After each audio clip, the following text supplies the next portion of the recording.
ಯಾವುದೇ ಬಿಲ್ಡಿಂಗ್ ಮನೆಗಳಲ್ಲಿ ಅದರಲ್ಲಿ ಎಕ್ಸ್ಟೆನ್ಷನ್ ಮಾಡಲಿಕ್ಕೆ ಉಡುಪಿ ನಗರ ವ್ಯಾಪ್ತಿಯಲ್ಲಿ ನಾವು ಅವಕಾಶ ಕೊಡ್ತೇವೆ. ಯಾಕೆಂದರೆ ಅದು ಕಾನೂನು ಬಾಹಿರವಾಗಿದೆ. ಅದರಿಂದಾಗಿ ಅದನ್ನು ತಕ್ಷಣ ನೀವು ತೆರವು ಮಾಡಬೇಕು. ಇಲ್ಲದಿದ್ದರೆ ಏನಾದರೂ ಅನಾಹುತಗಳಾದರೆ, ಏಕೆಂದರೆ ಅಲ್ಲಿ ಆದಿತ್ಯವಾರ ಮತ್ತು ಗೌರ್ಮೆಂಟ್ ಹಾಲಿಡೇ ಒಂದೂವರೆ ಸಲ ಜನರನ್ನು ಬೇರೆ ಬೇರೆ ಭಾಗದಿಂದ ಕರ್ಕೊಂಡು ಬರುವುದು, ಅಲ್ಲಿ ಆ ಪ್ರಾರ್ಥನೆ ಮಾಡಿ ಅವರನ್ನೆಲ್ಲ ಮತಾಂತರ ಮಾಡುವಂಥ ಒಂದು ಪ್ರಸಂಗಗಳು ನಡೀತಾ ಉಂಟು. ಅದರಿಂದಾಗಿ ಅದು ಕಾನೂನು ಬಾಹಿರವಾಗಿದೆ. ಮತಾಂತರ ಮಾಡಲಿಕ್ಕೆ ನಮ್ಮ ದೇಶದಲ್ಲಿ ಅದಕ್ಕೆ ವಿರೋಧ ಉಂಟು. ಅದರಿಂದಾಗಿ ನೀವು ತೆರವು ಮಾಡಬೇಕು. ತೆರವು ಮಾಡದಿದ್ದರೆ ಏನಾದರೂ ಅನಾಹುತಗಳಾದರೆ ಅದಕ್ಕೆ ತಾವೇ ನೇರವಾಗಿ ಜವಾಬ್ದಾರಿ. ಮತ್ತು ಇನ್ನೊಂದೇನಂತ ಹೇಳಿದರೆ, ಅಲ್ಲಿ ಇರೋದು 1,000 ಸ್ಕ್ವೇರ್ ಫೀಟ್ನ ಪರ್ಮಿಷನ್. ಅವರಿಗೆ ಅಲ್ಲಿ 4,500 ಎಕ್ಸ್ಟೆನ್ಷನ್ ಮಾಡಿದ್ದಾರೆ. ಅದನ್ನು ಕೇಳುವವರಿಲ್ಲ. ಅಡಿಷನಲ್ ನಾವು ಮೆಸ್ಕಾಮಿಂದ ಅವರಿಗೆ ಪರ್ಮಿಷನ್ ಕೊಟ್ಟಿದ್ದೇವೆ. ನಾವು ಒಬ್ಬ ಪಾಪದ ಒಂದು ರೂಮು ಕಟ್ಟಿ ಮನೆಗೆ ಪರ್ಮಿಷನ್ ಬಂದರೆ ನಾವು ಸಾವಿರಾರು ಕಾನೂನು ಮಾತಾಡ್ತೇವೆ. ಅವರಲ್ಲಿ ಕೇಳುವವರಿಲ್ಲ. ಅದು ಜನರು ನಮ್ಮನ್ನು ಕ್ವಶನ್ ಮಾಡ್ತಾರೆ. ಅವರಿಗೊಂದು ನಮಗೊಂದು. ಅದರಿಂದಾಗಿ ಒಂದೇ ಅದು ಲೀಗಲ್ ಇಲ್ಲಿಗಲ್ ಅಂತ ಹೇಳ್ಬೇಕು. ಇಲ್ಲಿಗಲ್ ಆದರೆ ತಕ್ಷಣ ನೀವು ತೆರವು ಮಾಡಬೇಕು. ಇವತ್ತು ನಿರ್ಧಾರಗಳನ್ನು ಮಾಡಬೇಕು. ದೇವಸ್ಥಾನ ಇರ್ಬೋದು. ಈಗ ನಾವೊಂದು ಅವರಿಗೆ ಪರ್ಮಿಷನ್ ಒಂದು ಕೊಟ್ಟಿರ್ತೇವೆ. ಅದರ ನಂತರ ಅವರವರಿಗೆ ಹೇಗೆ ಬೇಕು ಆ ರೀತಿಯಲ್ಲಿ ಛತ್ರ ಇರ್ಬೋದು, ಮದುವೆ ಹಾಲ್ ಇರ್ಬೋದು, ಇನ್ನು ಇದೆಲ್ಲ ಕಟ್ಬಿಟ್ಟು ಹೋಗಿದೆ. ನಮಗೆ ಮಾಡಲಿಕ್ಕೆ ಬಹಳಷ್ಟು ಕೆಲಸ ಇದೆ. ನಾವು ಈ ಮಂದಿರಗಳ ಇದರ ಬಗ್ಗೆ ನಾವು ಪ್ರಸ್ತಾಪ ಅದು ಏನಿದೆ ಪೋಸ್ಟರ್ ಇದು ತೆಗೀಲಿ. ಅದು ಬಿಟ್ಟು ಇದನ್ನೆಲ್ಲ ಮುಟ್ಲಿಕ್ಕೆ ಹೋದ್ರೆ ಬಹಳ ತೊಂದರೆ ಆಗ್ತದೆ. ಎಲ್ಲದಲ್ಲಿ ಕೂಡ ಇಂಥದ್ದು ಬಹಳ ಇದೆ ನಗರದೊಳಗೆ. ನಾಳೆ ನಾವು ಇದಕ್ಕೆ ಹೊಣೆಗಾರರಾಗಬಾರ್ದು. ಯಾಕಂದ್ರೆ ಇವತ್ತು CRZ ಅಲ್ಲಿ ದೇವಸ್ಥಾನಗಳಿವೆ ಬೇರೆ ಬೇರೆ. ಈಗ ಉದಾಹರಣೆಗೆ ಒಂದು ಹೇಳೋದಾದ್ರೆ, ನಮ್ಮ ಕೆಲವು ದೇವಸ್ಥಾನಗಳಲ್ಲಿ ಛತ್ರ ಇದೆ, ಮದುವೆ ಹಾಲ್ ಮಾಡ್ಕೊಂಡಿದೆ. ನಮ್ಗೆ ಹೇಗೆ ಬೇಕು ಆ ರೀತಿ ನಾವು ಮಾಡ್ಕೊಂಡು ಹೋಗಿದೆ. ಯಾಕಂದ್ರೆ ಇದು ದೇವರ ನಾಡು, ಇದು ದೇವಸ್ಥಾನಗಳ ನಾಡು. ಈ ರೀತಿಯಲ್ಲಿ ನಾವು ಮಾಡ್ಕೊಂಡು ಹೋಗಿದೆ. ಹಾಗಾಗಿ ಇದನ್ನು ಮುಟ್ಲಿಕ್ಕೆ ಹೋಗುವಾಗ ಸ್ವಲ್ಪ 100 ಬಾರಿ ಆಲೋಚನೆ ಮಾಡಿ ಹೋಗುವುದು ಒಳ್ಳೆಯದು ಅಂತ ನನ್ನ ಅಭಿಪ್ರಾಯ. ಖಂಡಿತ ಇಲ್ಲ. ಮತಾಂತರದ ಬಗ್ಗೆ ನೀವು ಕಾನೂನು ತಗೊಳ್ಳಿ. ಆದ್ರೆ ನೀವು ಹೊಡೆಯುವಂತದ್ದು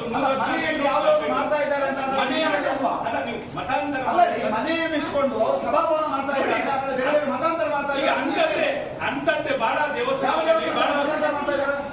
ಯಾವ ಈಗ ನೋಡಿ ಅಧ್ಯಕ್ಷರೇ,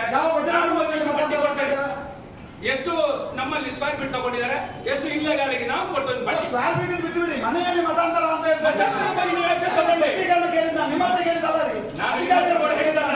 ಮತಾಂತರ ಮಾಡಿ ನಿಮ್ಮ ಸರ್ಕಾರದ್ದು ಏನ್ ಮಾಡಿದ್ರಿ? ನಿಮ್ದು ಸರ್ಕಾರ ಏನ್ ಮಾಡಿದ್ರಿ?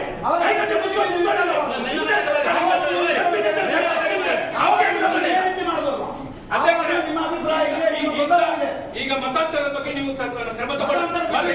ಬಿಲ್ಡಿಂಗ್ ಬಗ್ಗೆ ಇಂಥದ್ದು ಬಹಳಷ್ಟು ನಗರದೊಳಗಿದೆ. ನಾನು ಒಂದಷ್ಟು ಪಟ್ಟಿ ಕೊಡ್ತೇನೆ. ಮತಾಂತರ ಬಗ್ಗೆ ಆಕ್ಷನ್ ತಗೊಳ್ಳಿ.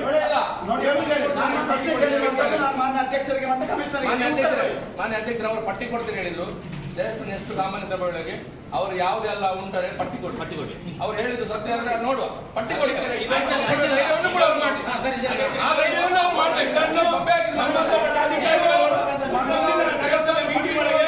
ಯಾವ ದೇವಸ್ಥಾನ, ಯಾವ ಮಸೀದಿ, ಯಾವ ಚರ್ಚ್ ವ್ಯತ್ಯಾಸ ಇದೆ ಅಂತ ಪಟ್ಟಿ ರೆಡಿ ಮಾಡಿ ಅಧಿಕಾರ ಬರ್ತದೆ. ನಾವು ಕಚೇರಿ ದಾಖಲೆಗಳನ್ನು ಪರಿಶೀಲನೆ ಮಾಡಿದಾಗ 1,126 ಸ್ಕ್ವೇರ್ ಫೀಟ್ ವಸತಿ ಕಟ್ಟಡ ಅಂತ ಹೇಳಿ ನಮ್ಮಲ್ಲಿ ದಾಖಲೆ ಇದೆ. ಆ ನಂತರ ನಾವು ನಮ್ಮ ಇಂಜಿನಿಯರ್ಸ್ ಒಟ್ಟಿಗೆ ಹೋಗಿ ನಾವು ಅದನ್ನು ಪರಿಶೀಲನೆ ಮಾಡಿ ಅಳತೆ ಮಾಡಿದ್ದೀವಿ. ಅಳತೆ ಮಾಡಿದಾಗ ಅದು ಸುಮಾರು 4,000ಕ್ಕಿಂತ ಹೆಚ್ಚು ವಿಸ್ತೀರ್ಣ ಕಂಡು ಬಂದಿದೆ. ಈ ಹಿನ್ನೆಲೆಯಲ್ಲಿ ನಾವು ಅದಕ್ಕೆ ನೋಟಿಸ್ ಮಾಡಲಿಕ್ಕೆ ಮತ್ತು ಅದನ್ನು ತೆರವು ಮಾಡಲಿಕ್ಕೆ ಅಥವಾ ಅವರ ಏನಾದರೂ ಅಧಿಕೃತ ದಾಖಲೆಗಳು ಇದೆಯಾ ಅನ್ನೋದ್ರ ಬಗ್ಗೆ ಮಾಹಿತಿನ ಕಲೆ ಆಗ್ತಾ ಇದೆ ಸರ್. ಅಧಿಕೃತ ಮಾಹಿತಿ ಅವರ ಹೇಗೆ ಕೇಳುತ್ತೆ? ನಮ್ಮ ಇರಬೇಕಲ್ಲ. ಅವರ ಅವರೇನು ಪ್ರೊಡ್ಯೂಸ್ ಮಾಡ್ತಾರೆ. ಒಂದು ನಮ್ಮ ದಾಖಲೆ ಪ್ರಕಾರ ಇರಬೇಕು. ಯಾಕಂದ್ರೆ ಅವರ ಅಧಿಕೃತ ದಾಖಲೆ ನಗರಸಭೆ ಇರುತ್ತೆ. ಮತ್ತೆ ಇನ್ನೊಂದೇನಂತ ಹೇಳಿದ್ರೆ, ಅಲ್ಲಿ ಪ್ರಚೋದನಾಕಾರಿ ಪೋಸ್ಟರ್ ಹಾಕಿದ್ದಾರೆ ಫುಲ್ ಗೋಡೆಯಲ್ಲಿ. ಎಲ್ಲಿ ಆ ರೀತಿ ಅವಕಾಶಗಳಿಲ್ಲ. ಅದನ್ನು ಕೂಡ ತಕ್ಷಣ ಪೇಂಟ್ ಅದನ್ನು ತೆಗಿಬೇಕು. ಅದೇ ರೀತಿಯಲ್ಲೂ ಆಗ್ತದೆ. ನನ್ನ ವಾರ್ಡಿನವನೊಬ್ಬ ಹೋಗ್ತಾ ಅಲ್ಲಿ ಮತಾಂತರ ಆಗಿರುವಂತದ್ದು ಒಂದು ಬೆಳಕಿಗೆ ಬಂದಿರುವಂತ ವಿಚಾರ. ನನಗೆ ಅದು ಒಂದು ಸ್ಪಷ್ಟೀಕರಣ ಬೇಕು. ಏನು ಅಂತ ಹೇಳಿದ್ರೆ, ಅದು ಮನೆ ಹೌದಾ ಅಥವಾ ಅದು ಮನೆ ಮದುವೆ ಆಗಿರುವಂತಹ ಒಂದು ಸಭಾಭವನ ಅಥವಾ ಒಂದು ಶಾಲೆಯ ರೀತಿಯಲ್ಲಿ ಶಿಕ್ಷಣ ಮಾಡುವಂತಹ ಶಾಲೆಯ ಲೈಸೆನ್ಸ್ ಇದೆಯಾ ಅನ್ನುವಂಥದ್ದು ನನಗೆ ಕಮಿಷನರ್ ಅವರ ಸ್ಪಷ್ಟೀಕರಣ ಕೊಡಬೇಕು. ಏನು ಅಂತ ಅದರ ಮತಾಂತರ ಆಗ್ತಾ ಇದೆ ಅನ್ನೋ ಒಂದು ಸತ್ಯ. ಮತ್ತೊಂದು ನಂಗೆ ಗೊತ್ತಿದ್ದ ಮಟ್ಟಿಗೆ ಅಲ್ಲಿ 500ರಿಂದ 1,000 ಸ್ಕ್ವೇರ್ ಫೀಟಿನ ಪರ್ಮಿಷನ್ ಇರಬಹುದು.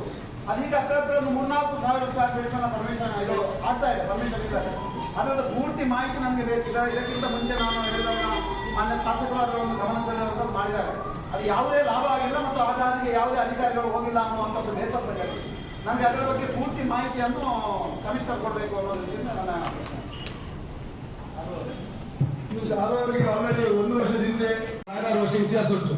ಇದು ಇತ್ತೀಚೆಗಷ್ಟು ನಿರ್ಮಾಣ ಮಾಡಿ ಅಡಿಷನ್ ಮಾಡ್ತಾ ಹೋಗಿದೆ. ಅಲ್ಲಿ ಡೋರ್ ನಂಬರ್ ಎದುರಿದೆ ಅಂತ ಅದರರ್ಥ ಯಾರು ಇದು ಮನೆಯಲ್ಲಿ ಚರ್ಚೆ ಮಾಡಿ ಮತಾಂತರ ಮಾಡಿಲ್ಲ ಅಂತ ಹೇಳಿದ್ರೆ ನಮ್ಮಲ್ಲಿ ಅದನ್ನು ಒಪ್ಲಿಕ್ಕೆ ಆಗುದಿಲ್ಲ. ಅದು ಕಾನೂನು ಬಾಹಿರ.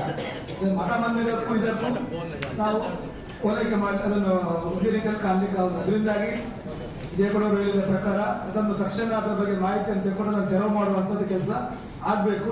ಮತ್ತೆ ಅವರು ಹೇಳಿದ ಪ್ರಕಾರ ಯಾವುದು ಪಟ್ಟಿ ಉಂಟಂದಿಲ್ಲ ಪಟ್ಟಿಯನ್ನು ಕೊಟ್ಟು ಮುಂದಿನ ಸಭೆಯಲ್ಲಿ ಇಟ್ಟು ಪರಿಶೀಲನೆ ಮಾಡುವ ಯಾವುದು ಸರಿ ಉಂಟು ಸಭೆಯಲ್ಲಿ ಯಾವುದಿಲ್ಲ. ಅಧ್ಯಕ್ಷರೇ, ಈಗ ನಾನು ಹುಟ್ಟುವ ಮುಂಚೆ, ಶಾಸಕರು ಹುಟ್ಟುವ ಮುಂಚೆ ಆ ಮಸೀದಿ ನಿರ್ಮಾಣ ಆಗಿದೆ, ಆ ಚರ್ಚ್ ನಿರ್ಮಾಣ ಆಗಿದೆ.